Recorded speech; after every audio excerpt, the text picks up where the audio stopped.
നമസ്കാരം. Local Animol local Animol ആണല്ലോ ഇപ്പോഴത്തെ താരം. അതായത് ജിസേലിന്റെയും മാരിന്റെയും അഭിഹിതം കണ്ടുപിടിച്ച അനിമോളായിട്ട് അഭിനയിക്കുകയാണ് ഒരു പെൺകുട്ടി എന്നൊക്കെയാണ് സോഷ്യൽ മീഡിയയിൽ എല്ലാവരും പറയുന്നത്.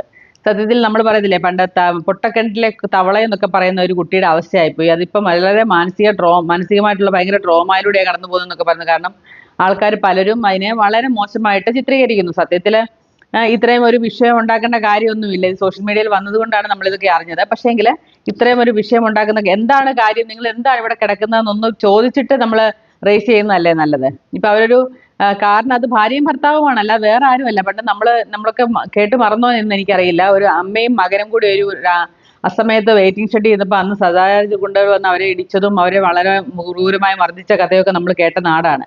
അങ്ങനെയുള്ള സംഭവമൊന്നും ഇപ്പം പരസ്യമായിട്ട് ചുംബന സമരങ്ങൾ വരെ നടക്കുന്ന കേരളത്തില് ഇങ്ങനെ ഒരു ഇത് നടു റോഡിൽ ഒരു ഭാര്യയും ഭർത്താവും കൂടെ അഭിഹിതം ചെയ്തു എന്നൊക്കെ പറയുന്നത്, അതായത് കുട്ടി പറയുന്നത് വെച്ചിട്ട് അങ്ങനെയാണ് മനസ്സിലായി. എനിക്ക് പറയാൻ പറ്റാത്ത കാര്യങ്ങളാണ് നിങ്ങൾ ചെയ്തതെന്നൊക്കെയാണ് പറയുന്നത്. അങ്ങനെയൊക്കെ ചർച്ച ചെയ്യുന്നത് സത്യം പറഞ്ഞാൽ ഇനിയും എന്താണ് പുള്ളിക്കാരുടെ മാനസികാവസ്ഥ നമുക്കറിയില്ല.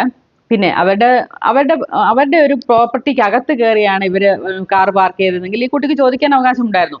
ഇത് റോഡ് സൈഡ് എന്ന് വെച്ചാൽ പൊതുവഴിയിൽ ഒരാളൊരു കാർ പാർക്ക് ചെയ്യുന്ന എത്രയോ പേര് നമ്മൾ ഈ കഴിഞ്ഞ ദിവസം കണ്ട കഥകളിലൊക്കെ തന്നെ നമുക്ക് വൈകുന്നേരമൊക്കെ ഇതുപോലെ യാത്ര ചെയ്യുമ്പം ചിലപ്പം ഒന്ന് ഉറക്കണം തോന്നിയാൽ ഉറങ്ങാനുള്ള സൗകര്യമൊക്കെ വഴിസൈഡിൽ നമ്മൾ ഒതുക്കിയിട്ടിട്ട് ഉറങ്ങാറുണ്ട്. അതൊക്കെ ഫാമിലി സഹിതമായിരിക്കും. അതൊക്കെ നമുക്ക് സ്വാഭാവികമായ കാര്യങ്ങളാണ്. ഇതിനകത്തൊക്കെ എന്താണ് കാര്യം എന്ന് അന്വേഷിക്കാനുള്ള ഒരു സാമാന്യ മര്യാദ കാണിച്ചില്ല. ഇപ്പം നമ്മളെയൊക്കെ സംബന്ധിച്ച് ഇപ്പം നമ്മൾ ഒക്കെ ആണെങ്കിൽ ആദ്യം ചെന്ന് ചോദിക്കുന്നത് എന്ത് പറ്റി വല്ല അപ്പം ഇങ്ങനെ അസ്വസ്ഥതയെന്ന് പറഞ്ഞാൽ വെള്ളം വേണോ അങ്ങനെയൊക്കെയാണ് നമ്മൾ ചോദിക്കാൻ സാധാരണഗതിയിൽ നമ്മുടെയൊക്കെ മനസ്സിൽ പെട്ടെന്ന് വരിക. പക്ഷേ ഇനിയും ഈ കുട്ടിക്ക് എന്തുകൊണ്ടാണ് ഇങ്ങനെ പെട്ടെന്നൊരു ഇൻറ്റൻഷൻ വന്നതെന്ന് അതിനോട് ചോദിച്ചാൽ മാത്രമേ അറിയുള്ളൂ. സത്യം പറഞ്ഞാൽ അതിപ്പോൾ ആരെയും കാണാനോ ഒന്നും തയ്യാറാവുമെന്ന് എനിക്ക് തോന്നുന്നില്ല. ഒരു മീഡിയയിലും വന്ന് അതെന്താണ് കണ്ടതെന്നോ ഒന്നും പറയാൻ തയ്യാറാവുമെന്ന് എനിക്ക് തോന്നുന്നില്ല. കാരണം അതിൻ്റെ ആ ഒരു സ്ട്രാറ്റജി അല്ലെങ്കിൽ ആ ഒരു കഥ അമ്പയെ പരാജയപ്പെട്ടു പോയതാണ്. പക്ഷെ അതിനിനി ഈ ട്രോമയിൽ നിന്ന് എങ്ങനെ ഒരു പണ്ടുള്ളവർ പറയും ഒരു മൂച്ചിന് ആറ്റിച്ചാടിയാൽ 7 മൂച്ചിന് തിരിച്ചു കയറാൻ പറ്റില്ല എന്ന്. ഒരു മൂച്ചിനെടുത്ത് ചാടിയതാണ്. അതിൻ്റെ അമ്മയെ അതിന് ഒരു സപ്പോർട്ട് ചെയ്യാൻ വന്നു.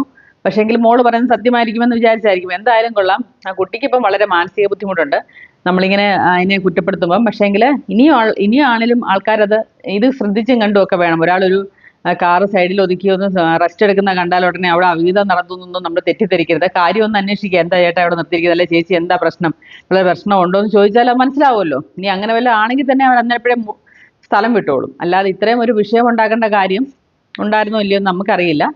സദാചാര കുട്ടികൾ ഇപ്പോഴും നമ്മുടെ നാട്ടിലുണ്ടെന്നുള്ളതിന് ഉള്ളൊരു തെളിവാണിത്.